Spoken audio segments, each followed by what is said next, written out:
Hey everyone, just a quick reminder to check out the new hub at brothershowdyshell.com. You can browse the new merch store, look up upcoming gig dates, and if you drop your email on the homepage, you're automatically entered to win a free t-shirt in their 50 subscriber raffle cycle. Head on over to brothershowdyshell.com.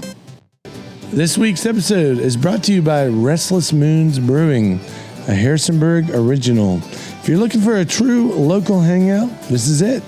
They got fantastic craft beer and a community vibe that is unmatched. Find your favorite spot at 120 West Wolf Street. Visit restlessmoons.com or find them on Facebook for the full schedule. Restless Moons, crafting community one pint at a time. Stay local. Mike, I turned my phone on vibrate, and I'm just going to keep it on the table. Good. Would be great. Good. More noise. All right, kids, it's time for Bingo is Life. The Harrisonburg Podcast. Hi, Harrisonburg. Hello. Election night, results are rolling in. I have no idea who is running for what. And what they stand for. I should say, I had a guy come to my house, Jay. Danny. Yeah. He came over. He knocked on the door. We talked. He's a city councilman. Oh, okay. Like they're still canvassing right up to the day? Yeah.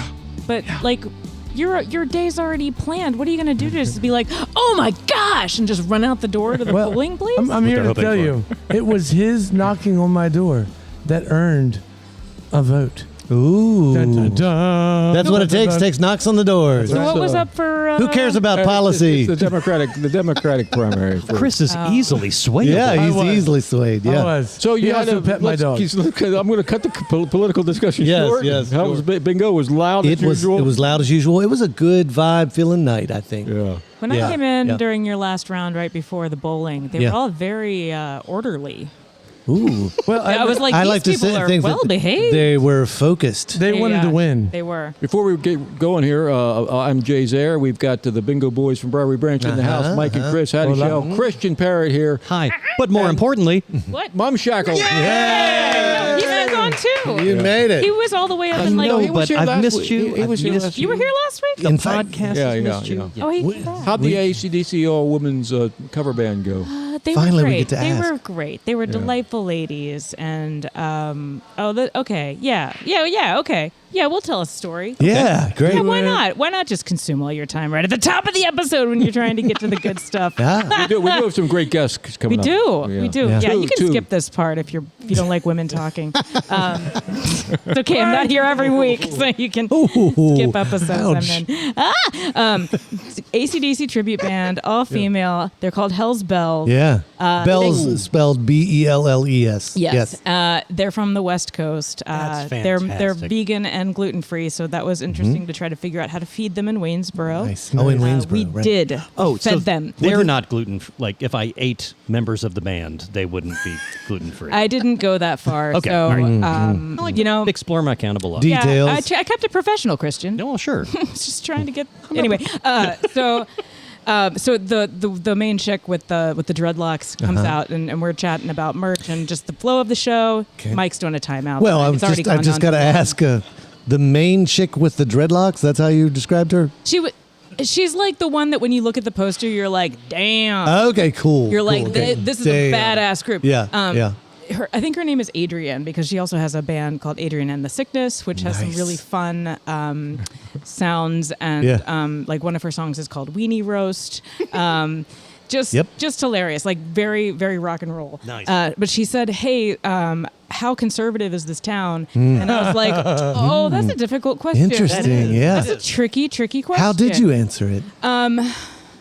I said it was a tricky question. I said the people that are here tonight bought tickets to your show. Yeah, they're going to love you. Yeah. This is what they came for. Right. They should be well aware that this is chicks doing AC/DC. Yeah. And she was like, okay, so we have this song where we'd sing about where they would sing about butts, and the main dude would flash his ass. Oh, excuse me, moon people. That's the better way to say that. Yeah, okay, gotcha. That's probably more family friendly. Sure. Would moon the audience, and she was wondering if Waynesboro could handle that. Oh, They okay. probably could, Yeah, but I sure. just wanted to play it safe. Yeah. And I was like, let's see how the encore Yeah, feels. you okay, know? good. But we skipped it. But she usually.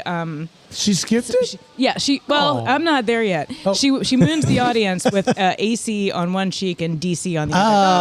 other. Cute, right? Yeah. Cute, charming. Yeah. Wow. Yeah, that's so cool. so yeah, we were like, maybe not just Yeah. butt skin in front of the Sure. Waynesburglers, Butt skin. Waynesboro Ogglers. Just looking out for the right people. Just I looking gotcha. out for the Yep. right people. But anyway, she does have this bit that I didn't know about, and it was fine. Yeah. Where she was like doing a little bit of burlesque, unbuttoning her shirt, Okay. and so we can watch things. We can watch what's going on the show on the monitors outside in the lobby, so I can keep doing my work, but also keep an eye on how things are going. Fancy, And I right? was like, I'm intrigued.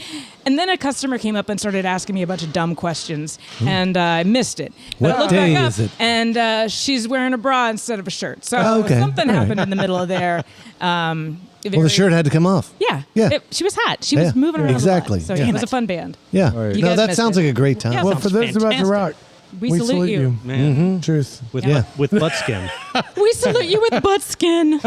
The whole table just saluted. by They the way. Yeah. really did. No butt Hey, skin. before we get to our guests, I do want to say Yeah. really quickly, Yeah. we had we picked colors for the color show for November 20th. At Restless And- Moon. at The Restless Rainbow Moons. Connection show. And everybody got their colors last night, all Nice. the bands. And November 20th, keep your ears to the ground. It's happening, and the show's going to be cool. Or come to the show and don't listen to the ground. Yeah, Yeah. yeah, Yeah. yeah. Keep your feet on the ground and reach for the stars. Oh, I think that was Casey Kasem, right? They're ready to bring in on our guests. Let's do it, Jay. Gee, We have okay, two- we have okay. two Two guests. Two great guests. celebrity guests here, Scott and Bryan Whitten. One of which came all the way from Alaska. Did you? Oh, my did you, goodness. Did you drive down here? Oh no, it's been a while since I've done it. No. But we did fly. It was about 12 hours on the plane and 20 hours all around. So But first, Amazing. I should have given the introduction. They're putting on the second episode of the Alaskan is it the Alaskan or Alaska? Alaskan Pallet. Alaskan Pallet Hunters at Court Square Theater Thursday night. So if you're listening to this tomorrow, Wednesday the 5th, Right. Thursday the 6th, it'll be Yes. at Court Square Theater. Yeah. So that's the primary thing we've got them on. But they're Thanks, guys. We'd love to I'm see a all lo- our pals out there. Sweet. Yeah. I'm a long-time listener, first-time guest. Oh, thank you. But now you're Do you guys have a name for your listeners, your hardcore fans? Ooh. We probably should have No. no. Tony Li- the Painter. Lifers. taken. Bingo is lifers. lifers. Oh, But interesting. you now you two are, Binguses. you're from Harrisonburg, both of you, right? You grew up here, Yes. so you're townies extraordinaire. Yes. Yeah. Yeah. We moved here when we were 3, when we could barely remember. Wow. How did you? They were just young and 3 and Yeah, not like remembering just stuff. on the- Like, let's move. Just on the road. Couple of suitcases, couple of brothers, couple of bindles. Wait, were you guys stacked wearing a trench coat? Because I'm here for it. We showed up fully formed and ready to bartend. One trench coat and one bindle. you don't hear the word bindle enough. So, well, I'm gonna bust you. I saw the fantastic documentary "No More Punk Time" about the Crayola House. I didn't realize I hadn't made the connection that you were part of that. Yes. At some point. Brian and I both lived in the Is he Crayola talking House. about the Corn Rocket House? Thank Corn you. Rocket. Okay, Yeah. that's Corn what I Rocket. know it as, and my wife lived in the Corn Rocket house She lived in there. with Corn Rocket. Oh. No, Shout out Corn Rocket. Shout with, Rocket. Bill Corn Hunt. Rocket. Billy Hunt. Watch your language. What? I don't. Hashtag freak posse. Yeah. Okay. She had no idea what she was getting into, and long story short, they had a party the first weekend they were there, and the party was so big. Ow! How big was it? How big? How big was? They shut the downstairs bathroom and they didn't open it until they moved out. Oh wow! So yes, I know it is the Corn Rocket House. So you Is, I think is that, that happened when we lived there too. Yeah, I think Is that's that- happened is in that every how Corn generation of the Crayola house. Corn Rocket was a band. Oh wait. Oh, okay. yeah. I was afraid the corn rocket was what they called what happened in the bathroom. It could be both things. Wow! Corn Rocket was a band, and then they. Well, that was an amazing documentary, and you were featured prominently in it, Scott. I actually wasn't expecting to talk about this, but Brian and I lived in the Crayola house in 2003. Is that what it was? That's right. Yeah. Prior to that, we played in punk bands together, and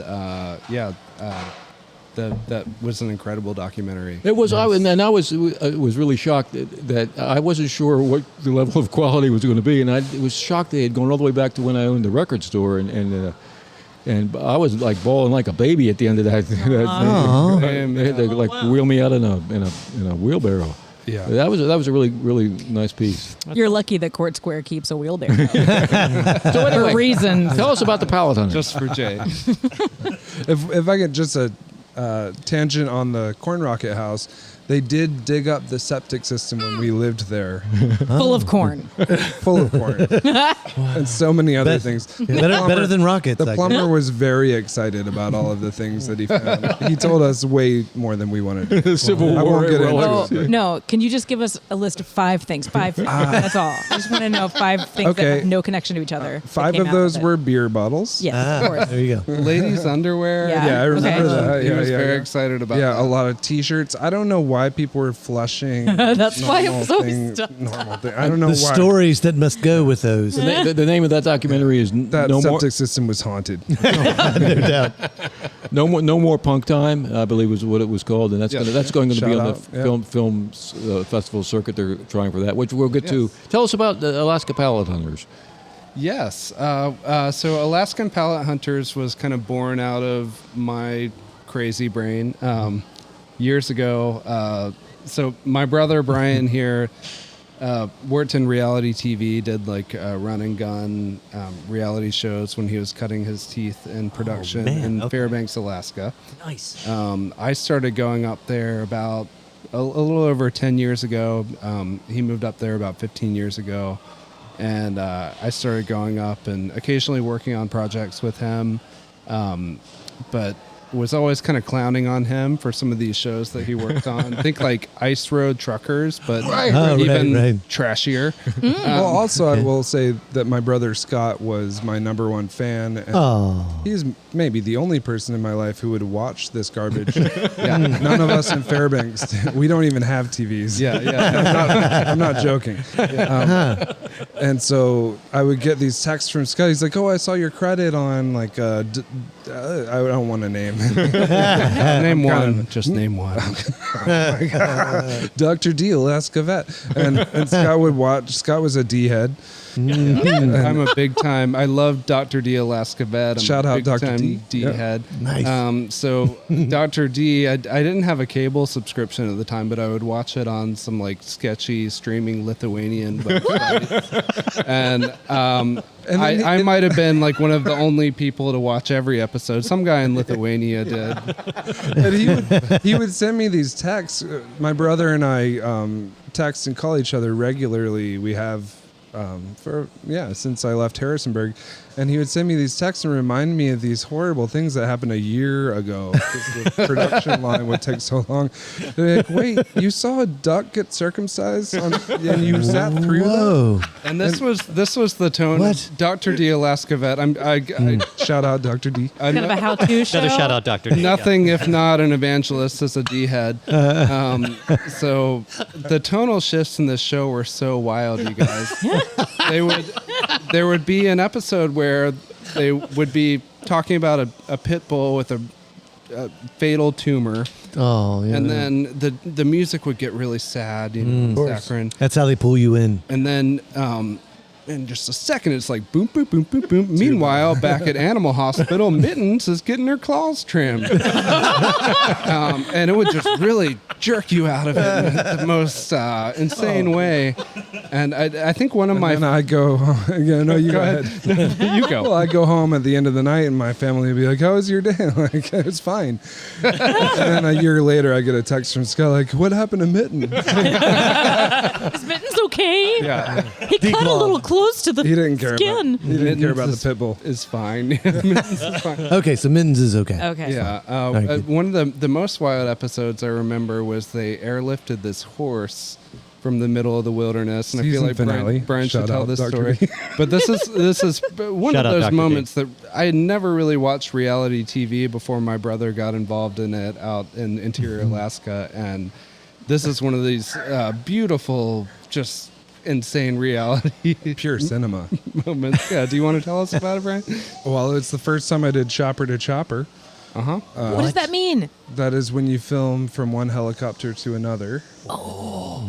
And this isn't normal, but this horse called Lucky cut its leg in a river crossing over to a moose camp, and our friend, Dr. D, shout out Dr. D. Was he going to the moose camp for like a Right. mixer? Yeah, right. Why Or would- like Trying to chill with What you some do? it's like So they have these moose camps where people will pay a lot of money to go hunt moose out like right on the edges of the park areas, and What really changes the concept of summer tonal camp shift. for kids. I was thinking we're all hanging out with Yeah. the moose. All right. it is kind of a babysitting scenario normally. Okay. And they will take people who will pay the right amount of money out there on horses. I mean, I don't recommend it. Yeah, right. There are other ways to do that. We can get into that after this. But yeah, so the horse cut its leg crossing a creek, and Dr. D pitched this for the season finale. It was rescuing this horse. Normally, they would eat the horse out at a moose camp. Is this getting dark? I'm looking at Chris. Welcome to Alaska. The horse's name was Lucky. So look, there's hope at the end of this tunnel. Life No is cool hard in the factor for north. you, Lucky. Yeah. Not even the spit grill. You're In getting the- a No. ride, buddy. only sliders for you. It's like backwards Operation Dumbo Drop. That's well put. Yeah, I'll buy that. Send me the script. Operation Lucky Lift. Anyway, they lifted the horse out with a helicopter, and we did helicopter to helicopter. Scott was I blocked it out till a year later, and then Scott's like, "Oh my God, you guys did this!" I'm sure we talked about it at some point. Holy crap, that's amazing. So And was then- the horse just hanging from the helicopter until you got The it? horse was someplace? hanging from the helicopter. I'll never forget this. The helicopter pilot who was going to fly the horse had never flown a horse. Sling loaded. Yeah. Sling loaded is what we call this in here. French Canadian too, right? Yeah, Quebecois dude. And I'll never forget this. He's asking the vet about how high the horse is going to be in the air. Man, he's gonna be so Is it high. going to be good? Can he stand? And they're working out the logistics. And I'll never forget this. The pilot said, "I would never want to wake up 500 feet above the canyon with a head full of ketamine." And that's what happened, more or less. That's the difference between me and the horse. I think that's a Tom Waits song. Is any of that stuff staged? I mean, not just hypothetically speaking. Like ice, like you mentioned. Was the horse on the payroll? Did Lucky know it was coming? Did Lucky know? Lucky does stunts. like we got Lucky had blinders on. For that. we didn't get the shot, put the horse back down. We're going to lift him up again. That kind of stuff happened. No. Well, in that situation, it was logistically very complicated. And that was early days for me, like Scott was saying. I worked on some trash, kind of cutting my teeth. And I won't get into the stuff I've gone on to do, but yeah, a lot of it is staged. No, it's Alaska a site for all this because it's wild and it has a mystique. It has a mystique. There's no reality TV around here. Yeah, it has a mystique. Jack London. They've been doing this since the early days, and also it had a tax break when I started working in the industry. Yeah. There you go. And there was a state senate. Well, I won't get into the politics of it, but basically what happened is there was a huge tax break, and all these production companies came in, and there were a lot of big movies coming in. And then they did away with that right before I started working in the industry. Oh. And this senator kind of made the platform that they're representing Alaska wrong. They're saying these things about us, and so everybody They're flying horses in the air. They're flying horses in the air. Lies. We eat them. That's what we're. Yeah, we eat them at Moose Camp. It's smash horses tonight, boys. Set the record straight. Let's set the record straight there. So, but everybody left but the reality TV shows because they realized that they could keep making money without the tax break. And so that's kind of where that whole boom started back in the early 20-teens. And I got kind of stuck in that rut for the first few years. And but I learned a lot about... And I never let him forget it. Exactly. Right. And so to go back to that, Scott would, whenever he'd come to visit, which was pretty much every winter, it was weird. You came in the winter and People got angry at me for only coming in the winter. They're like, have you considered visiting in the summer? Yeah, that's when true. we have midnight sun, river floating. Yes. And Scott would come in the winter and then he would narrate our trips to the Kroger, the Fred Meyer is what we call it there. But to the grocery store, he'd do this crappy voiceover. Do you want to? Oh, should I do You it? want to give me a taste? I remember our first pallet hunt. When our buddy Aaron was visiting from Virginia, and we were gathering some pallets for a bonfire later that night. And I'm like, as the temperatures dropped, the boys wondered where their next pallet would come from. And we like to mess about. Yeah, you know. I just kept laughing at him. You bring a desperation to it. Yes, this is we need those. Yeah, Brian and I are pretty relentless with our bits, to the detriment of everyone around us. Much like Lucky. Yeah, exactly. And shout out Lucky. And so I started sending him. I actually started out, I think, in my graphic design career, doing these Pallet Hunters kind of screen graphics, where they would say like "Hunter be hunted," and it would just be a dude with a pallet on fire, and that kind of progressed into this thing that no one ever asked for, and we decided to do it. How many years ago did you do your first season or whatever you want to? Yeah. Oh yeah, so that was 2019. You guys remember that? Yeah. Right? Oh yeah. Scott came through with COVID. Probably. We didn't have it before he got there. No. They like to remind me that. Yeah. So you brought it to Alaska, or Who can say, Mike? Who can say? But you put that on that court square. I was there. Yes. It was a packed house. It was fantastic. The first episode. Yes, so I sort of was relentlessly dragged into this project by my brother Brian. He does this. He's shaking his head. relentlessly dragged. I like that. We liked the concept. More than anything, we've just always made stuff together. We like making stuff together, and this was a thing that occurred to both of us. Like, we could make this thing and it could be really funny. And the more and more that we talked about it, we just started going off on riffs and bits and joking with friends out there about it. And there's really no shortage of pitches from our friends in Fairbanks about pallet stories. Everyone's got a pallet story. Everyone's got a bear story.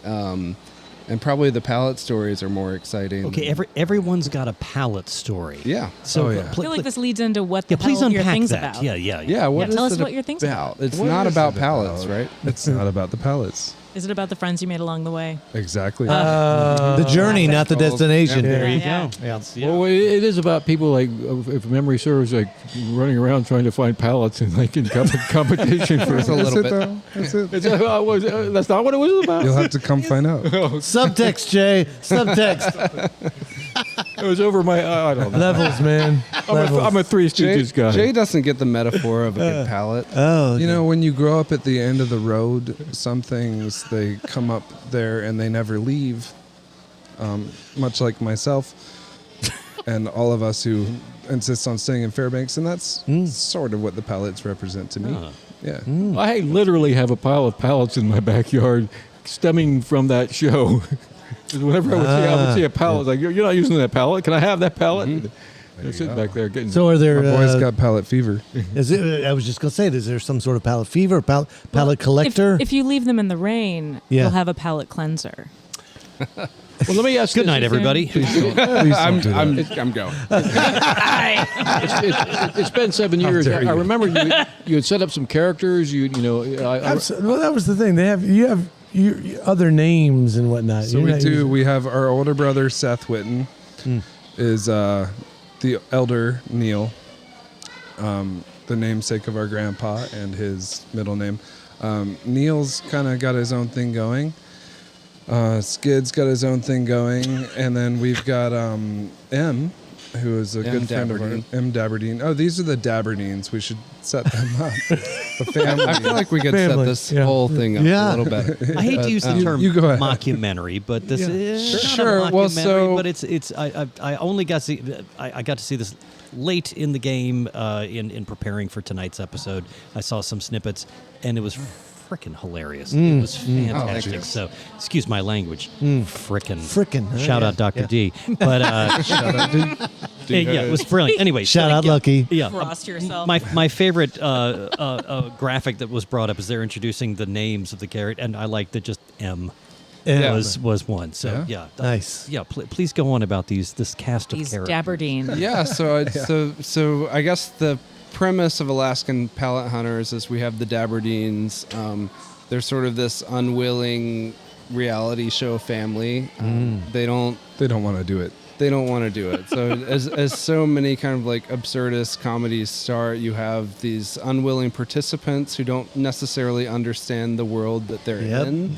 Love it. And that sort of allows us to explore not only some reality show tropes, but also the world of Fairbanks at large, where we get to visit some different businesses and real people. We are interacting with real people in the show as well. Oh, that's awesome. Something that struck me was the production values are for lack of a better term, they're not crappy. They're really good. Yeah, no, it's beautiful. Not shot. crappy as the bar I shoot for.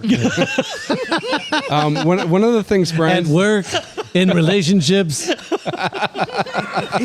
restaurants. My wife says that to me every day. This is so not crappy. They were really good, and and now hearing your background, hearing the background, the fact that you've been working in reality TV and that you have been a fan and a needler of that is so great. The fact that you not only get to comment on it, but do something even kind of more than that. You actually get to produce something that is a send up and also a tribute to it. That's so cool. That's exactly it. It's a send up. It's also a love letter from Fairbanks, and we get to highlight local businesses, local artists. That's so cool. Everybody who That's very contributed to that first one. These are friends I've known, and we've known for a long time. Did you get a lot of the same actors back again? We'll have to see. We'll have to see. I'm saying I did see the first one. It was really good. I mean, No, wait, no. Speaking of have to see, though, this is good, though, because you guys are showing it at Court Square Thursday. on Thursday. August Thank you. August Shout 6th. out Dr. D. August 6th. August 6th. Thursday, August 6th. So that's if this is airing, if you're hearing this on Wednesday, quick, clear your calendar. Thursday, go to Court Square. There you go. Yeah. And another come out, really pals. really impressive part about the first one you did was the soundtrack, which was John Hostetter. John Hostetter, old friend. So Bryan and I started playing music with John Hostetter when we were 12 years old. Whoa! And what essentially was a Led Zeppelin cover band. For a talent show. We were out of our depth there. Oh, yeah. Tangerine. Did you play Tangerine? I don't think we did. No, I think and it wasn't Zeppelin, it was Uncle John's band. Oh, We did some Dead. Speaking your language, Chris. We did Mike is the Dead some fan. jams. Really, Sorry, to be Mike. fair, yeah. Yeah. But you guys both, right? Come on. John Hostetter, one of the most talented musicians I've ever known, collaborated with us on the first soundtrack, collaborated with us on this soundtrack.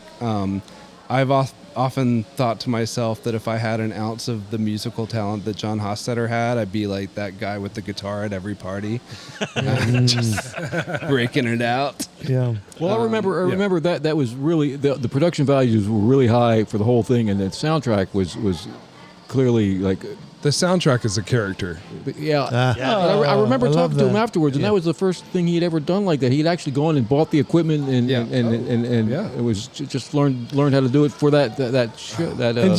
And John Hostetter is the guy who is running the Rocktown House of Music. Rocktown House of Music. So if you're creative familiar director with- there, So he's knee deep in that. So this is great. Yeah. Hostetter is a talent, and also, there are a lot of talented people on this show. But like I said, the soundtrack is a talent, or is a character, and John is the center of that. Now, are you? How about the drone shots? Are you responsible for that, or? Brian flies. Yeah. He actually he puts the patches on his shoulders every time, which I think is kind of weird. What's that mean? He insists on it. Just the pilot patches. In case the FAA shows He's got up. the little hat and everything. I do have a vest. I am 107 certified. Thank you for asking. Nice. He tells me it's required by law. I don't think that's required by Little plastic wings Yeah. that you wear. Yeah. Yeah. We're in the middle of nowhere, man. No one's coming out There's to some check. rough stuff out there, man. Yeah. Tell us what time is it going to be Thursday night? So Thursday, August 6th at Court Square Theater. This will actually be a benefit, so it's a fundraiser for the theater. It's a $10 suggested Nice. donation. Oh, awesome. So all proceeds will go to support Court Square Theater and Cool. Court Square Very Theater cool. Starting And- up and going. Can I suggest that before that show, they go to Restless Moons and have a beverage? That's a before. great idea. Because Restless Moons is one of our Right around the sponsors. corner. We and I love have to- Restless Moons. I have to say hello. Cheers. Cheers. I will say my brother took me there a couple years ago. I was just coming through town, and it's a really cool space. It is fun, yeah. No, they're doing great things there. They do a wonderful job building communities that just get along and play music and watch movies and just it's fun. It's a Okay, great place. I do have a question. Yeah. I've not been there, and it's a quick sidebar, and Yeah. then we'll get back to our main interview. Sure. Shout out Dr. D. Shout out to Shout out, Lucky. all my D-hits. All my D-heads. At Restless Moons, do they still have Dr. Howe and the Reasons to Well, I Brew, was or just there yesterday, and you're Speaking of right, they did. doctors. Dr. Howe and the Reason to Brew was. What's up, was Dr. there. Howe? Yeah, it was my good. It's good. Yeah, gosh. it's a wonderful summer Mexican lager. Mexican lager. Yeah, Little hint of Mexi lime. style. Yes, a little hint of lime. And Yes, beautiful. I see events being advertised to take bueno. place at the Wizard Mode, so I assume That's right. that's going to be open. That's what I assume as well. Good Lord willing. I got a sneak peek of the mural Katie. Dang it. I know her last Katie, name. dang it. Cousins! Katie Cousins. Katie Cousins. Fantastic artist. She is working on the mural that's going to be right behind the stage. Oh, nice. A lot of fun Oh, colors. Ooh, that's got and- like a Joker's. I'm dating myself here, but remember Joker's had that really weird mural behind the stage? That's what I was No one referencing. Back remembers to that you, because Mumshackles. I Sorry. do remember that. Wow. Yeah. I went on a lot of dates at Joker's too. There you go. 50-cent pictures way back in the day. Oh, man. When people are like, this is fancy, it's Killian's red. Oh, yeah. Ooh, Killian's. Yes. I can't wait for Wizard So anyway, Mode. thanks. That's, yeah. Yeah, thanks, Jeff and Restless Moons for Yes, absolutely. thank you guys. everything you're doing for the community, including sponsoring our little podcast. That's God right. bless you. God All bless right, back to you guys. you. Yes. How long did it Yeah. take you to get this one done? Get this one in the can? Oh, Yeah, how long man, does it take? That's a great question. This is the first time I've ever logged editing hours, and I don't want to say, but I will say. Oh, we want to know. So I did edit the entire thing myself. I don't mind telling you guys. Nice. Because I learned on the first one 6 years ago how to really do it. And now it's core part of what I do. This is just a question for editors because I edit this podcast and Yeah. it's interesting. Yeah. Would you Great say job, that Mike. you can tell a story does a through good job. editing?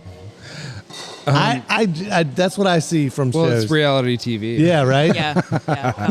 Yeah, you have to. Yeah, You right, have right. to. Yeah, that's cool. I think I it's don't really know. the How I- talent of the people that do the thing. I really Right. think it's the talent of Right. the individuals Yeah. at the. Okay, no. it's But not. also like you can take anything and transform it into whatever vibe Yes, flavor right. you You know want. what like, really helps? Yeah.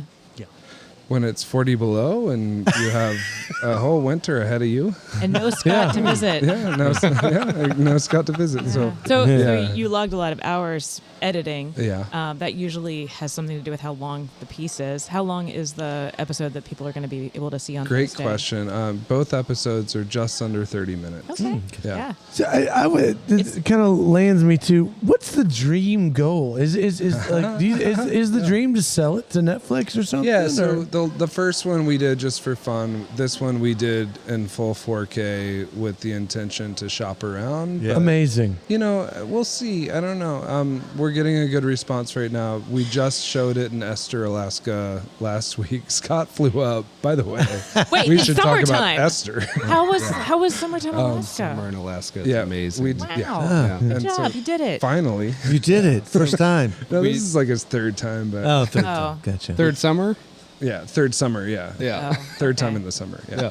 Never mind. Your 16th time visiting. Yeah, I think people are less mad at me now that I've been. Okay, good. Well, that was the primary concern. Are they not as upset at you? Good. Yeah, thank you. They've taken him in. He's an honorary Esterite. Oh, that's true. So you showed it in Alaska, Yep. and it went over well. Oh my gosh, it was amazing. We showed it at this place called the Malamute Saloon. That's a 100-year-old bar. You said Malamute? Malamute. Yes. Malamute. It's a But that dog. was back when Russia owned Alaska, right? Yes, that's actually you're not wrong. Yeah. But it's not like Moose Camp. no, Malamute this Saloon. was- They don't this- serve Malamute. This was a gold camp, Gold. Okay, gotcha. and I think you guys would be interested in this. Esther, Alaska, was a gold camp that turned into an arts community. Nice. Over the time, and it's still kind of a mining community, but as gold started to kind of wear out and get harder to get to, a lot of the university people moved in and artists moved in.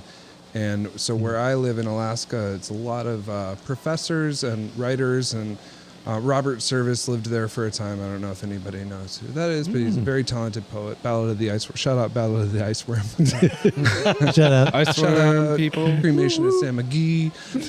Whereabouts is it? Just in Alaska? So it's just about 5 miles south of Fairbanks, Alaska. And 5 miles in Alaska is next door. Right next to That's up not in the far north. interior Alaska. Interior Alaska. Right, Golden Heart. So we do this to the listeners. I'm showing my hand, and it looks like Alaska. Just trust me. It's right in the middle. Definitely looks like it. Juneau would be down in the Juneau's down in the thumb corner. Yeah. Yeah. He's pointing his thumb down. His what's this one called? His pointer finger is pointing out, hard. and it's Yeah. kind of like those islands, the island chain, and his thumb's kind of the part that hugs the coastline. And then So his Alaska- upper hand is the body interior part. Yeah, your thumbnail is Vancouver. Oh yeah. So the first time that I visited the Malamute was for Brian's wedding, almost 9 years ago now. 9 years. And the way that bar licenses work in Alaska, there's a limited number. They're really expensive. They get grandfathered down from one place Sweet. to another. Wow. So this particular saloon sort of existed, just kind of stuck in time for, 100 years. But over the last 20 years, there was a guy who ran it under the regulation that if you run your bar for 30 days consecutively, you can maintain that liquor license. That's fantastic. So you could go to Esther in the summer and visit the Malamute Saloon, essentially as it was probably falling apart. 100 years ago. Oh, that's cool. I want to go there There's right dog now. Oh. Yeah. Roof leaking whenever it rained. Yeah. They had they had 50 buckets. People just donated buckets to that place. Yeah. As opposed to anything to help fix the roof. Yeah. Love Eventually they did. that. With and, pallets. we're still working on it. But yeah, there are dogs coming and going from the bar. I'm not even sure they had running water necessarily. At one point that I visited, the guy's just serving out of a cooler, and I asked him, "What are your hours? Like, what kind of hours do you maintain while you're open?" And he said, "If the tips are good and the vibe's good, I'll stay open till 4 a.m. Yeah. If not, I'll close at 8, and there will be a string band playing on stage, and Uninvited. not necessarily. Now, is that Not necessarily That invited. sounds like Harrisonburg or Yeah. there. Yeah, Oh, yeah. it is. I Is- mean, there's a reason I stayed in Fairbanks. is that Harrisonburg characteristic of just Alaska itself, where people just kind of, you know what, we're gonna wing it here. Yeah, Alaska's really big. So Yeah. I guess do you want to field this one? Virginia? No. I'm out on my own. Alaska's really big, but I did stay in interior Alaska for that reason. Gotcha. A lot of artists go up there because they're not trying to get noticed. They're there Yeah, to right. they're there to Just do be. their own thing. Yeah. Yeah. Well, I'm confused. really Are the sweet. forests tightly regulated or laxly regulated? From He the- said little the bit, dogs. yes. The dogs are running it. yes, yes, Yeah. yes. To answer your question, but my favorite moment of the screening, we were setting up the projector and the screen beforehand, and this guy Scott Swingle, shout out, who owns the Malamute now, is just like so wonderful to us.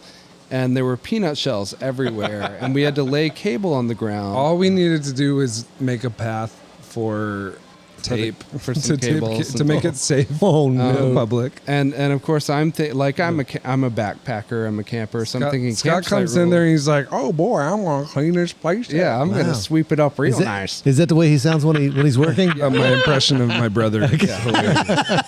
Both brothers just did the exact same voice there. I'm just in from Virginia, and I think I'll sweep up these peanut shells. Whoa, boy, this floor sure looks sturdy. We know better in Virginia than to leave a goobers laying around. That's right. It's not smart. They serve good horse here. Get out of my head. Smash horse. So I'm sweeping up these peanut shells, and it does occur to me at some point maybe I'm sweeping up too many peanut shells. Were you When digging the, a ditch? the owner shows up and he says, "Are you going to sweep all of those up?"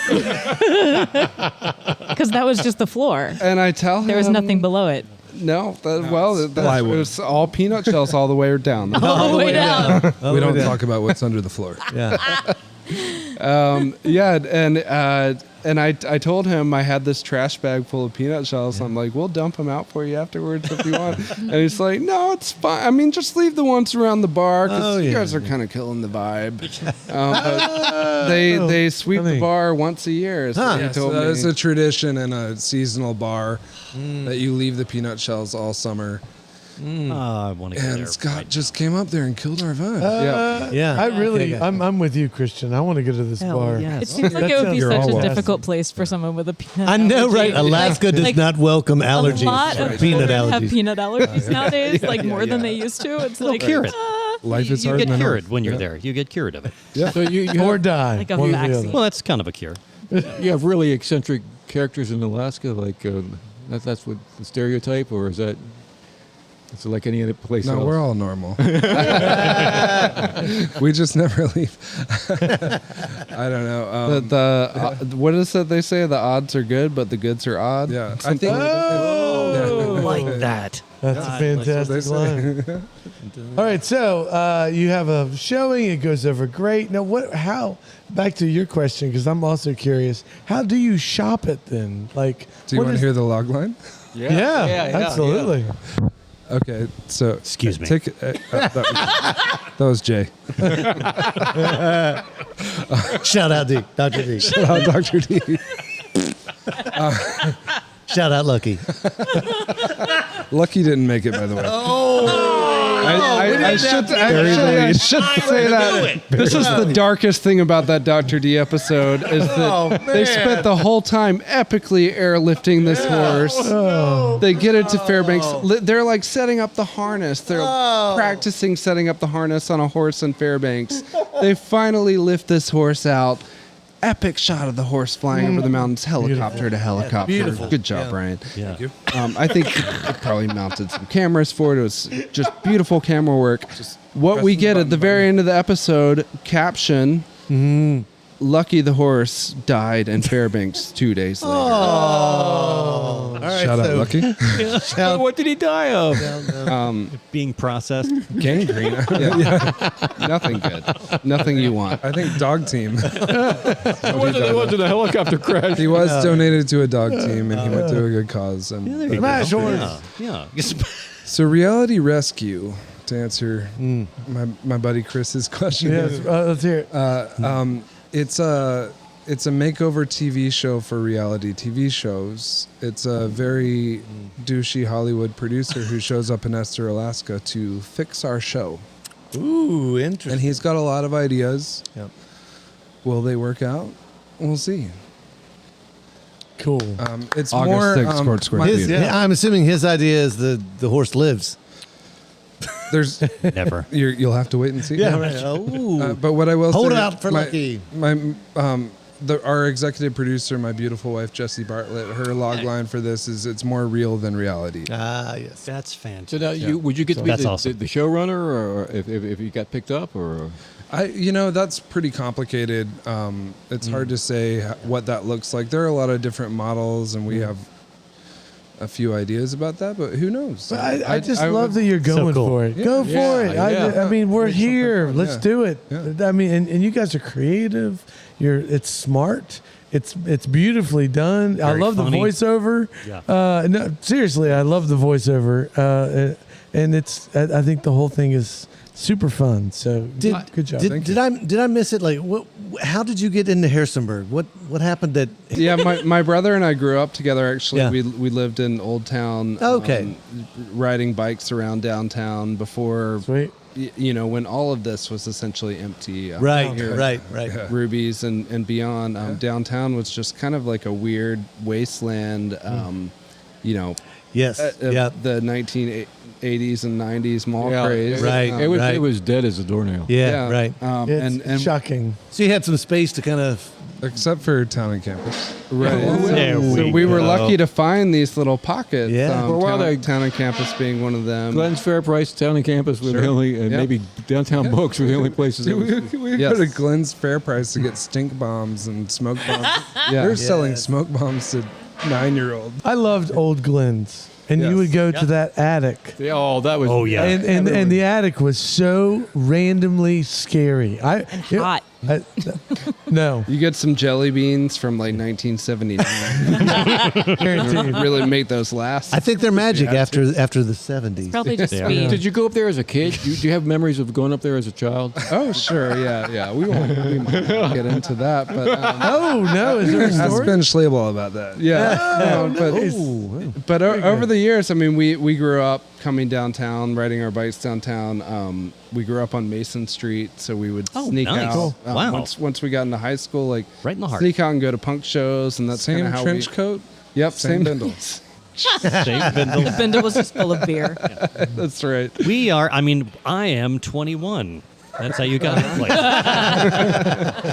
What was your favorite? So we had downtown, but then, the outskirts, we had the Little Grill. Oh gosh. And we had Luigi's. Uh-huh. Not that there were really only two places, but they were kind of like Well, let's two not cool forget places. Mr. Gaddy's. Mr. Mr. Gaddy. Rubies. Mr. Gaddy's went to a really interesting. You could totally drink underage at Mr. Gaddy's. 100%. I mean, that was like a. Unlike it the was- Little Grill, good lord. Pizza Hut was right across. The Metalhead Pizza Hut was right across the street. Also, Yes. Yeah. It was a different time. It was. It's a glorious time. It was. Well, I mean, I even almost feel like I have to be like, we do not condone illegal activity. I should also say- I Was do. that the Metalhead Pizza Hut? shout that out illegal activity. Yeah, right. but hold on, Crab Carl- Action used to work at? Didn't Yes, Crab Action Yes. have? Yeah, yeah, yes, okay. That is Grand correct. managed That's the all Metal coming Hut. together. Yeah. Okay. Yeah. Carlton- Linda Miller. Shout out Linda Miller. Was that her Pizza Hut? I don't know. But yeah, it was- Carlton Street Metal really Hut. was. People would just drive up and down. Yeah, it was right. called the it was Strip. cruising. They had to crack down and make Cruising. Cruise, Yeah. they would I'm not cruise. sure if that one was the Metal Hut though, or if that was the one on 11. Metal Hut. There was a Metal Hut. You guys should get Grant back on. because Grant, if I'm- you're out there, could you call in and just I let us know which Or Pizza Hut maybe it we was? could just do a Pizza Hut spinoff. Well, back, Well, okay, Yeah. so Yeah, Mike do it. worked at Pallet Pizza Hut? Hut. I worked at Pizza Hut. Has everyone here worked at a Pizza Hut? no. some pizzas I that was was more more for like- sure. I was a Been in pizza it. pizza maker at Rick and Joe's Subs and Pizzas for a year and a half. Oh, nice. All right. I think every brag. punk kid in town has either worked at a Pizza Hut or the Indian American Cafe. Oh, And I don't know. I think we checked both boxes. wow! Shout out IA. We never talk about IA on We this went there for podcast. dinner. It was great. They got this great thing called samosa chat, and they like chop up a samosa. Oh, I love a chop. And then put a bunch of really delicious crap on it. It's Nice. like some Love it. I like when the name of the dish is what they do to the dish. Well, Brian, tell me how you wound up in Alaska as opposed to Scott. Well, I took my trench coat and my bindle and went at it alone. I got really cold there. Yeah, they told me that I traded it for a parka. No, I mean I get that question a lot, and people up there, the first couple years you live there ask you that. For me, I was traveling around for a long time. I left Harrisonburg in 2007. I graduated from JMU. My girlfriend and I went out west, and then I just kind of decided I was going to keep going, and so I just kind of traveled around for a while. So I would live in a place for a year. Actually, it was our next door neighbor. This is a long rambling story, but I'll just give you the gist of it. My dad read us too much Jack London. No such thing. And then I was gonna go check it out for a year, and then I fell in love. Gotcha. And that was 16 years ago. Shout out White Fang. Shout out White Fang. Shout out Robert Service. And Brian sort of carved his way into this very niche career. He's, I believe, the world's preeminent nighttime rocket photographer. Really? But he's found a lot of little pockets to really. Yeah, but the thing is about Alaska is if you know what you want to do, you can find a seat at the table. Nice. And I will say I was That's a very cool way of putting it. I like that. yeah, Very yeah. nice. Yeah. And then you can flip it over. I'm inspired. I'm going to Alaska. Yeah, no doubt, right? See you guys. I worked in camera work at the Daily News Record. That was my first job here in Harrisonburg, Awesome. and I was taking apart cameras. My mom gave me a Minolta when we were 12. And so I always knew that's what I wanted to do, and then I never really got to do it after that. And all of my mentors at the News Record and going beyond that, working in media, said, "Get out.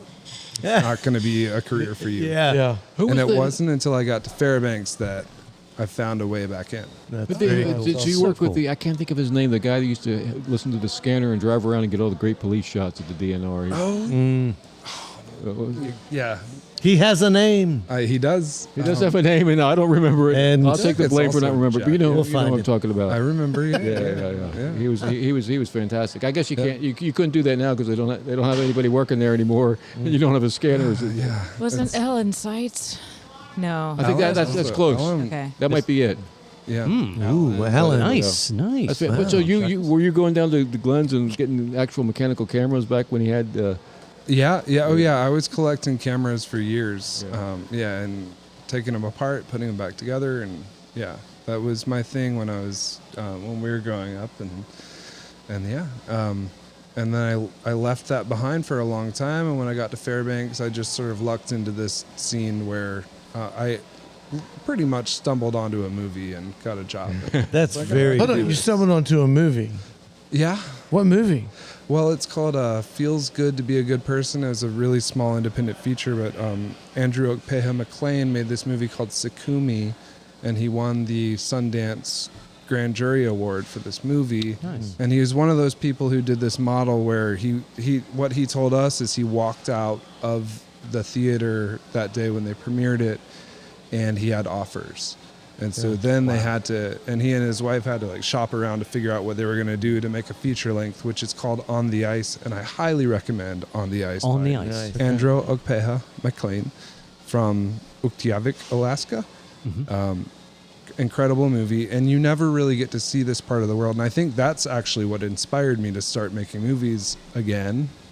We did some questionable ones in our youth, but that's what brought me back to that place. I realized we never get to see this place in the way that from people who live here and do it in this way. And you guys, the people there are incredible. The light, there's the culture, everything is something that we don't really get to see here. And coming from Virginia and also coming from this culture, this Harrisonburg, we have our own sound and our own culture. And, I related to that. So very cool. Yeah. Well, Fantastic. thank you very much for joining us. I think it's awesome. So cool. That, So cool. That it's just like people drift in and out, and I just think it's awesome. Yeah. You guys Yeah. are incredible, and I will. I'll put links to the things we talked about. You share with me, and I'll share them on the show. Court Square Theater Thursday. Yeah, August absolutely. 6th. 7 o'clock. There we go. Yeah. Yeah, so doors at 6:30. The show will start at 7. We're gonna screen the first episode of Alaskan. Oh, you can Pallet scroll Hunters. Nice. both of them. Yeah, so Fantastic. If you haven't seen it before, I recommend going in cold. If you can't make it, you can YouTube Alaskan Pallet Hunters. I'm pretty sure we're the only one. Yeah. Cool. That's and then- fantastic. That's and then- even more exciting. So Well, we'll be I should screening tell you, episode 2 I did afterwards. try to find you by typing in Alaska Palette, and some other stuff did pop up before I found you all. Yeah. But I did find you eventually. And it was fun, though. It was fun to discover you guys. There's a whole pallet circuit out there. Well, there's Oh, just yeah. there's They're just out there. people. There's just people hunt who do continues. things with palette. Yeah, Yes. yeah, right. But they're serious. True. Yeah. Oh, we're serious too, Oh. Chris. They're serious. It was awesome. Yeah. I really So it'll be really got a kick out of it. Both episodes of your production Thursday night, starting at 7. Yeah, Thursday, August 6th. Doors at 6:30. Sweet. Show starts at 7. Shout out Dr. D. Coming out, support Court Shout Square out Theater. Lucky. Shout out Lucky. Shout out Lucky. I'll never Out forget for you. Lucky, man. Well, you know what? I tell you what. If you guys get picked up, and I really, really, really, really want this to happen, Yeah. I'm going to go ahead and do what Jay Zaire does. He says, I'm going to put this out and we'll manifest this. Manifest. Manifest this. I want this for you guys. Yeah. Don't drag me into your religious delusion.